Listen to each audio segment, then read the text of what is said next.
नमस्कार दोस्तों, स्वागत है आपका हमारे चैनल नॉलेज हब पे। तो मैं हूं सनी कुमार और आज मैं लेकर के आया हूं सामान्य अध्ययन का यानी कि जनरल स्टडीज का पार्ट 2।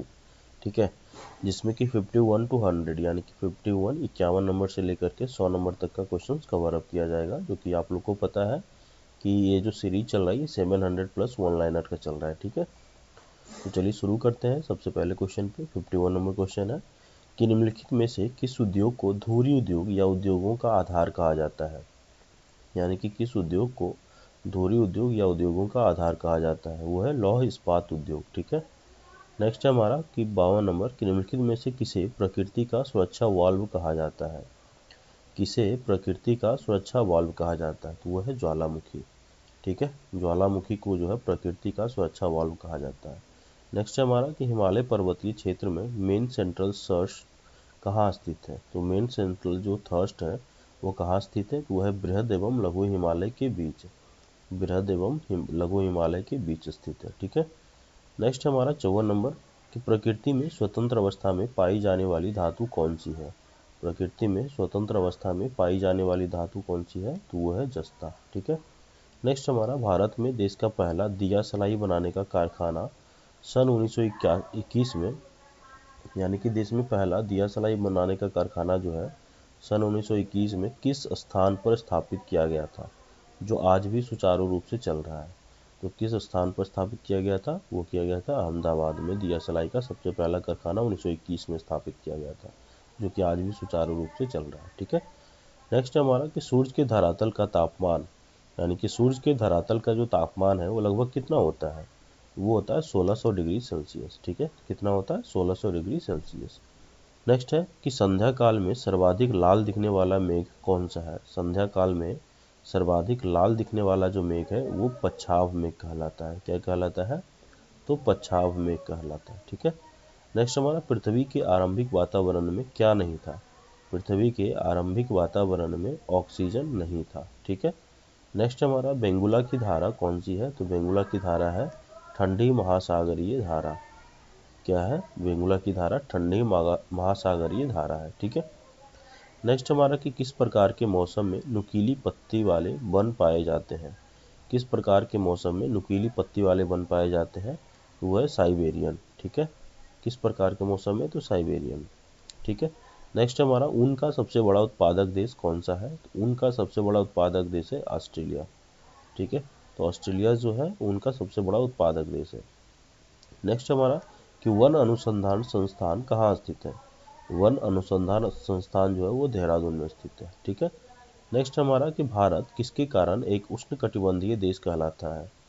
भारत किसके कारण एक उष्णकटिबंधीय देश कहलाता है, वह अक्षांशीय विस्तार के कारण। किसके कारण, तो अक्षांशीय विस्तार के कारण। नेक्स्ट है हमारा कि कोइलकारो जल विद्युत परियोजना निम्नलिखित में से किस राज्य में स्थित है। कोइलकारो जल विद्युत परियोजना जो है बिहार में है। कहाँ है, तो बिहार में। कोइलकारो जल विद्युत परियोजना बिहार में कहाँ है, आप लोग बताइए। कोइलकारो जो जल विद्युत परियोजना है ये 1974 में शुरू हुआ था और ये झारखंड में, एक्चुअली 1974 में शुरू हुआ था, उस समय ये बिहार में ही था, तो इसलिए इसका आंसर बिहार होगा। बट अभी का अगर पूछा जाए कि वर्तमान में कोइलकारो जल विद्युत परियोजना कहाँ पे है, तो वो है झारखंड में। ठीक है, 1974 में ये शुरू हुआ था।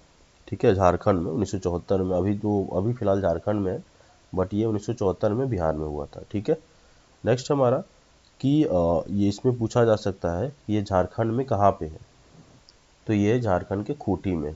कहाँ पे है, तो ये झारखंड के खूंटी में स्थित है। ठीक है, नेक्स्ट हमारा भूमध्य रेखा के अतिरिक्त कौन सी अक्षांश रेखा पृथ्वी को दो बराबर भागों में बांटती है। तो भूमध्य रेखा के अतिरिक्त कौन सी जो अक्षांश रेखा है पृथ्वी को दो बराबर भागों में बांटती है, इसका आंसर बताइए। तो इसका करेक्ट आंसर हो जाएगा कर्क रेखा। ठीक है, भूमध्य रेखा जो है 0 डिग्री अक्षांश पर स्थित है। ठीक है, तो कर्क रेखा जो भारत को लगभग दो बराबर भागों में विभाजित करती है। ठीक है, भूमध्य रेखा पृथ्वी को उत्तरी और दक्षिणी गोलार्ध में विभाजित करती है और यह जो प्राइम मेरिडियन कहलाती है। क्या कहलाती है, तो प्राइम मेरिडियन कहलाती है। तो इसका करेक्ट आंसर हो जाएगा कर्क रेखा। ठीक है, भूमध्य रेखा के अतिरिक्त कौन सी अक्षांश रेखा पृथ्वी को दो बराबर भागों में बांटती है, तो वो होगा कर्क रेखा। यहाँ पे इसका कर्क रेखा आप लिख सकते हो। ठीक है, कर्क रेखा जो है पृथ्वी को दो बराबर भागों में बांटती है, ऑप्शन हो जाएगा इसका कर्क। ठीक है, नेक्स्ट हमारा कि कुद्रेमुख यानी कि कुद्रेमुख लौह खनिज परियोजना जो है, कुद्रेमुख जो लौह खनिज परियोजना है, यह किस राज्य में स्थित है? तो वह है कर्नाटक में। कुद्रेमुख लौह खनिज परियोजना जो है कर्नाटक में स्थित है। नेक्स्ट हमारा कि भारत में खनिज तेल के भंडार मुख्यतः किस प्रकार की चट्टानों में पाए जाते हैं? भारत में खनिज तेल के भंडार मुख्यतः किस प्रकार की चट्टानों में पाए जाते हैं? वह अवसादी या परतदार चट्टान, अवसादी या परतदार चट्टान में। ठीक है। नेक्स्ट हमारा कि भारतीय जलवायु की सबसे महत्वपूर्ण विशेषता कौन सी है? तो भारतीय जलवायु की सबसे महत्वपूर्ण विशेषता है पवनों का विपरीत यानी कि पवनों का विपरीत स्वभाव। भारतीय जलवायु की सबसे महत्वपूर्ण विशेषता कौन सी है? तो वह पवनों की यानी कि हवा का जो विपरीत स्वभाव है, यही है भारतीय जलवायु की सबसे महत्वपूर्ण विशेषता। ठीक है। नेक्स्ट हमारा कि तमिलनाडु व आंध्र प्रदेश के तट का नाम क्या है? तमिलनाडु व आंध्र प्रदेश के तट का नाम क्या है? तो वह कोरोमंडल। ठीक है। छोटा नागपुर का पठार जिस संसाधन में समृद्ध है वह कौन सा है? वह खनिज। छोटा नागपुर का जो पठार है वह खनिज संसाधन में प्रमुख है। ठीक है, समृद्ध है। कोपली किसकी सहायक नदी है? कोपली किसकी सहायक नदी है? तो वह ब्रह्मपुत्रा की। कोपली जो है ब्रह्मपुत्रा की सहायक नदी है। ठीक है। भारत में मुख्य कृषि पदार्थ आयात मद है, कौन से हैं? तो खाने योग्य तेल है। भारत में मुख्य कृषि पदार्थ आयात मद है, कौन सा है? तो वह खाने योग्य तेल। ठीक है। नेक्स्ट हमारा नेवल एयर स्टेशन गरुड़ यानी कि नेवल एयर स्टेशन जो है गरुड़ है, वह कहाँ स्थित है? वह कोची में स्थित है। ठीक है। नेक्स्ट है दक्षिणी ध्रुव लगातार यानी कि दक्षिणी जो ध्रुव है वह लगातार सूर्य का प्रकाश प्राप्त करता है। तो दक्षिण ध्रुव लगातार सूर्य का प्रकाश प्राप्त करता है कहाँ से? तो शरद अयनांत से। ठीक है। ओजोन परत अवस्थित है कहाँ? तो ओजोन परत है समताप मंडल में। ओजोन परत है समताप मंडल में। ठीक है। नेक्स्ट हमारा वायुमंडल में दैनिक मौसम परिवर्तन निम्न में से किसके कारण होते हैं? वायुमंडल में दैनिक मौसम परिवर्तन जो होता है वो होता है क्षोभ मंडल के कारण। ठीक है। किसके कारण होता है? तो क्षोभ मंडल के कारण होता है। नेक्स्ट है वायुमंडल में सबसे अधिक किस गैस का प्रतिशत है? वायुमंडल में सबसे अधिक नाइट्रोजन का परसेंटेज है जो कि 73 पॉइंट समथिंग होता है। ठीक है। नेक्स्ट हमारा निम्नलिखित में से कौन सा उच्च मेघ है? निम्नलिखित में से कौन सा उच्च मेघ है? वो है पच्छाव मेघ। पच्छाव मेघ सबसे उच्च मेघ कहलाता है। ठीक है। निम्नलिखित में से कौन वर्षण का प्रकार नहीं है? निम्नलिखित में से कौन वर्षण का प्रकार नहीं है? तो वह कोहरा। ठीक है। कोहरा जो है वर्षण का प्रकार नहीं है। समुद्री तट के सहारे कोहरे का निर्माण का कारण है, क्या है कारण? तो अभिवहन है। ठीक है। समुद्री तट के सहारे कोहरे का निर्माण का कारण है अभिवहन। नेक्स्ट हमारा कि दक्षिण भारत में प्रवाहित होने वाली किस नदी का थाला सबसे बड़ा है? दक्षिण भारत में प्रवाहित होने वाली जो नदी है, कौन सी नदी है, उसका थाला सबसे बड़ा है? तो वह गोदावरी नदी का। किसका है? तो वो गोदावरी नदी का है। ठीक है। नेक्स्ट हमारा कि शस्य यानी कि शस्य गहनता की दृष्टि से भारत का सबसे समृद्ध राज्य कौन सा है? तो शस्य गहनता की दृष्टि से भारत का जो सबसे समृद्ध राज्य है वह है पंजाब। कौन सा है? वह है पंजाब। ठीक है। नेक्स्ट हमारा कि विश्व के सबसे संपूर्ण धरातलीय क्षेत्र का कितने प्रतिशत भाग कृषि योग्य है? कितने प्रतिशत भाग जो है कृषि योग्य है? वह 11%। ठीक है। 11% इसका करेक्ट आंसर हो जाएगा। नेक्स्ट हमारा कि निम्नलिखित में से किसने सबसे पहले यह कहा था कि पृथ्वी गोलाकार है? तो अरस्तु ने कहा था। किसने कहा था? तो अरस्तु ने कहा था। ठीक है। नेक्स्ट हमारा नदियों में जल प्रदूषण की माप की जाती है। तो जल प्रदूषण की माप की जाती है ऑक्सीजन की धुली हुई मात्रा से। ठीक है। ऑक्सीजन की घुली हुई मात्रा से जो है मापा जाता है जल प्रदूषण। ठीक है। तो अलमती बांध किस नदी पर है? अलमती बांध जो है वो कृष्णा नदी पर है। किस नदी पर है? तो कृष्णा नदी पर है। ठीक है। रेड रिवर के डेल्टा क्षेत्र में स्थित नगर कौन सा है? रेड रिवर के डेल्टा क्षेत्र में स्थित नगर कौन सा है? तो वह हनोई। ठीक है। कौन सा है? तो हनोई है। ठीक है। नेक्स्ट हमारा माकासार जल संधि निम्न में से किनको अलग करती है? माकासार जो जल संधि है वो अलग करती है जावा एवं सारावाक को। जो किसको अलग करती है? तो जावा एवं सारावाक को अलग करती है। ठीक है। न्यूमर द्वीप निम्नलिखित में से कहाँ स्थित है? तो वो बंगाल की खाड़ी में है। न्यूमर द्वीप जो है निम्नलिखित में से कहाँ स्थित है? तो बंगाल की खाड़ी में है। ठीक है।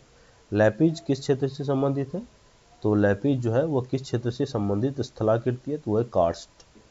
कहाँ से है? तो कार्स्ट से है। ठीक है।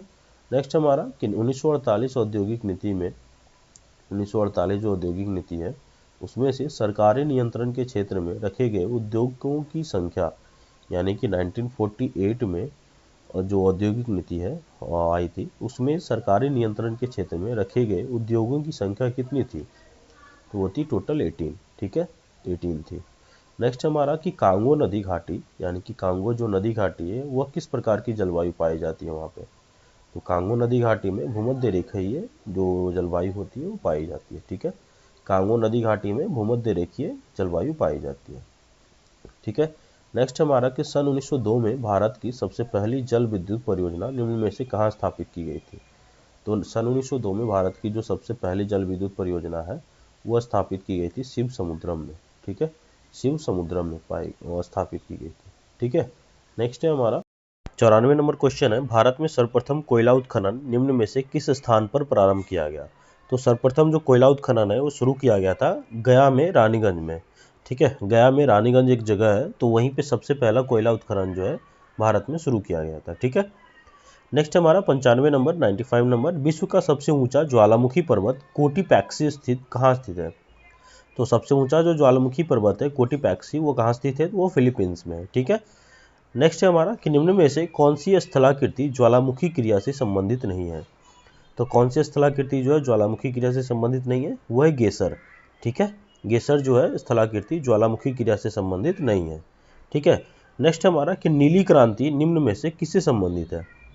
तो नीली क्रांति जो है मत्स्य पालन से संबंधित है। ठीक है, नीली क्रांति मत्स्य पालन से संबंधित है।